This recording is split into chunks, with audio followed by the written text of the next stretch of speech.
ഞാൻ ഈ കുറച്ചധികം പടങ്ങൾ ചെയ്യണം എന്നുള്ള ആഗ്രഹം എനിക്ക് ആദ്യമേ ഉണ്ട്. മനഃപൂർവ്വമല്ല ചെയ്യാത്തത്. പിന്നെ പലപ്പോഴും ചിലത് നടന്നു പോവാത്തതാണ്.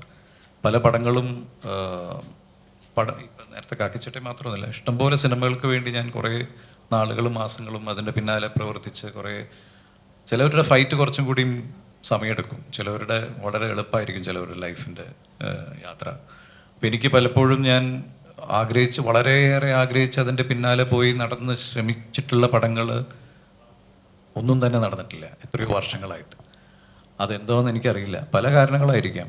ലാസ്റ്റ് മിനിറ്റിലായിരിക്കാം പല ചേഞ്ചസും വരിക, ചില പ്രൊഡക്ഷനിൽ നിന്ന് പോകുന്നു, ചിലപ്പോൾ സ്ക്രിപ്റ്റിങ്ങിൽ പെട്ടെന്നൊരു ആശയക്കുഴപ്പം വരുന്നു. അപ്പോൾ നമ്മൾ നമ്മുടേതായ രീതിയിൽ നിൽക്കുന്നു, അദ്ദേഹം അവരുടേതായ രീതിയിൽ നിൽക്കുന്നു, പലതും നടക്കാം. അപ്പോൾ ഞാൻ കുറച്ചും കൂടി ഒന്ന് ഫ്ലെക്സിബിൾ ആക്കാൻ തീരുമാനിച്ചു. കാരണം നമ്മൾ ചെയ്യണമെന്ന് വളരെ ആത്മാർത്ഥമായി ട്രൈ ചെയ്യുന്ന പല കാര്യങ്ങളും നടക്കാതെ വരുമ്പോൾ പിന്നെ നമ്മൾ നേച്ചറിന് വിട്ടുകൊടുക്കുക എന്നുള്ളതാണ്.